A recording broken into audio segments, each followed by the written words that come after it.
The Tao Te Ching is a foundation text of Taoism, traditionally attributed to the sage Lao Tzu, who is said to have lived in 6th century BCE. Its origins are shrouded in legend, with scholars suggesting it was likely compiled between the 4th and 3rd centuries BCE, drawing from earlier oral and philosophical traditions. The text is composed of 81 brief poetic chapters, divided into two main sections. The Tao Jing, Chapter 1-37, which explores the nature of the metaphysical way, Tao, and the De Jing, Chapter 38-81, which discusses its manifestation as De in human real. Its concise, paradoxical style invites deep contemplation rather than little interpretation. The genius of the Tao Te Ching lies not in isolation, but how its core principles resonate with and illuminate other great works of Eastern thought, forming a web of complementary wisdom. 无为, non-action, and its resonance with the Diamond Sutra. The concept of 无为 advocates acting in effortless alignment with the Tao, like water flowing downhill. It's not passive inertia, but spontaneous, unforced action without ego-driven interference. This finds a profound parallel in the Buddhist Diamond Sutra's teaching on long abidance and emptiness of all phenomena. Tests deconstruct attachment to form and deliberate striving. Wu Wei warns against forceful action that creates friction, while the Diamond Sutra advises not to cling even to the concept of Dharma. Together, they point to a state of liberated action born from insight into the nature of reality, free from the illusion of a separate doer.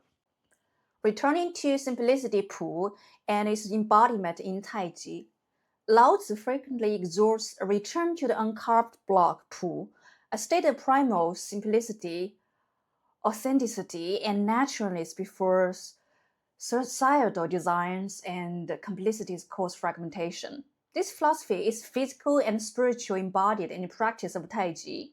Taiji represents the ultimate source and shared platform of all existence in the universe.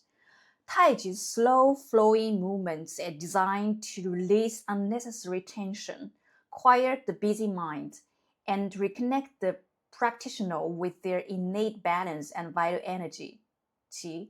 Both the Tao Te Ching and Taiji chart the path of unlearning, shedding hardness, artifice, and aggression to recover childlike substance and harmonious union with natural order. Prevailing through softness and its strategic echo in the art of war. A famous paradox in the Tao Te Ching is that the soft and weak overcome the hard and strong, as water wears away rock and the reed bends in the wind to survive a storm. This is not mere pacifism, but a profound strategic principle. Sun Tzu, the art of war, operationalizes this wisdom. Sun Tzu's idea is to achieve victory with minimal conflict, subduing the enemy without fighting.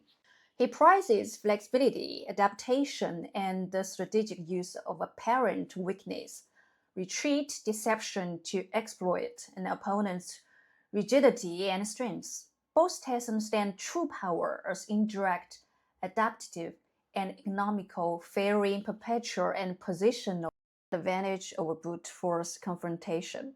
Yin and Yang and its conceptual foundation in the I Ching, while the Tao Te Ching explicitly discusses the dynamic interplay of opposites. When all no beauty is beauty, ugliness rises. The philosophical framework of Yin and Yang is most systematically developed in the older I Ching Book of Changes. Yin and Yang are the most fundamental elements constituting all things in the universe. All changes in the world are either yin or yang. The I Ching presents the cosmos as a constantly shifting state of these complementary forces. The Tao Te Ching absorbs this cosmology and applies it to governance, personal conduct, and metaphysics. It emphasizes the generative power of the receptive in the Vedic spirit, the feminine, and necessity of cycling between action and stillness. The 易经 provides a symbolic structure of change, while the Tao Te Ching explores the attitudinal and ethical stance needed to navigate it wisely by holding to the underlying unity Tao that contains both. In conclusion, the Tao Te Ching serves as a central hub in the constellation of classical with China wisdom. Its teachings on effortless action, simplicity, softness, and dynamic balance enter into deep dialogue with the enlightened non-attachment of Buddhism. The embodied harmony of Taiji, the strategic intelligence of military philosophy, and the cosmic calculus of I Ching. Together, they form an integrated vision for living in accordance with the deepest rhythm of existence. Today, let's explore its first 3 chapters, the foundation doorway into its profound way of seeing. It begins with what might be the most famous line in all of Eastern philosophy. The Tao that can be spoken is not the internal Tao. The name that can be named is not the internal name. Lao Tzu isn't trying to be difficult. He is pointing to a fundamental truth. The moment we define something with words, we're limited. We create a concept in our mind, but the living reality is always vaster, more fluid. Think of trying to describe the taste of water or the feeling of love, the underlying principle of the universe, a indescribable source of all things. It is the emptiness from which all forms arises, and the stillness that holds all movement. This resonates deeply with the heart of Buddhist wisdom in the Diamond Sutra, which states, all conditioned phenomena like a dream, an illusion, a bubble, a shadow, like dew or flash of lightning. Both texts generate urges to look beyond names and forms we cling to see the empty, impermanent nature of all things. They invite us to rest in awareness that exists before conceptual thinking. The Tao Te Ching calls this mystery the mother of 10,000 things. By connecting to this nameless origin, we can observe the named world, all the phenomena, the joys and sorrows, the success and failures, with a sense of wonder and detachment, free from frantic grasping. Having introduced the formless source, Lao Tzu now explains how our world of form operates. When the world knows beauty is beauty, ugliness arises. When it knows good as good, evil arises. This is not saying beauty and ugliness don't exist. It's revealing that they are co-creators. They define each other. There's no high without low, no success without failure. Our minds love to label, judge, and prefer one half of the pair. But Lao Tzu sees this as the root of strife and desire. When we chase beauty, we inevitably create and fear its opposite. This is the practical wisdom of yin and yang, famously systematized in the I Ching book, the Book of Changes. They are not enemies, but complementary forces in a constant dynamic dance. The Tao Te Ching applies this to the human behavior.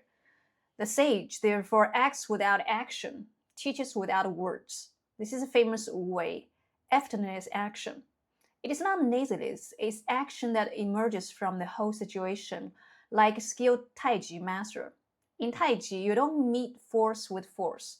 You yield, you sense your opponent's movement, their yang, and you use that very energy to guide them off balance, transforming it into your yin.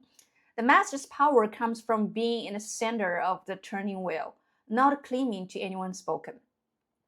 So the sage creates without possessing, acts without expectation, accomplishes without claiming credit. Because they see the cyclical nature of all things, they find freedom in the process itself, not in the transient outcomes labeled success or failure. Now, Lao Tzu applies these principles to leadership and our inner state.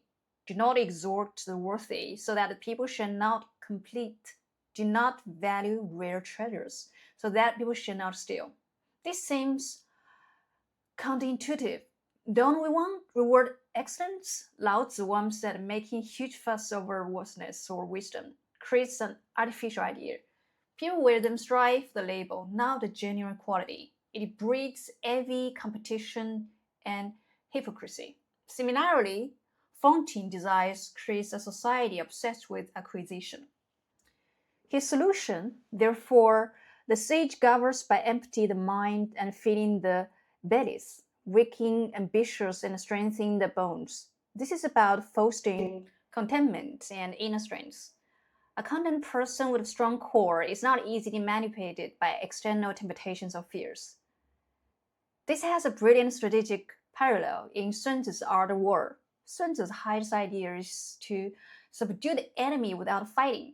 How? By creating conditions so strong, so balanced, and so rooted in reality, the Tao of the situation that conflicts becomes unnecessary or unfolds to advantage. The sage leader, by not provoking desire and competition, disarms the very causes of social strife. Its governors as a Wu Wei create a harmonious space where people naturally return to simplicity. So, what have the first 3 chapters of the Tao Te Ching offered us? A shift in perspective. Look to the nameless source of the Tao, not just the named things. Find peace in the mystery. A release from duality. See opposites as dancing partners, not enemies. This brings equanimity. A path of effortless power, Wu Wei, act from alignment with the whole, like a Tai Chi master or strategic sage, not from ego-driven force. This invitation to unlearn our habitual striving and discover power that feels like stillness, an action that feels like allowing. In the chapters to come, Lao Tzu will deepen this journey using poetry to guide us back to our own nature, effortless wisdom. Thank you for joining me in this explanation. If these ideas resonate with you, I invite you to like, subscribe, and share your thoughts in the comments below. What does effortless action mean to you? Until next time, may you find the center within the turning world.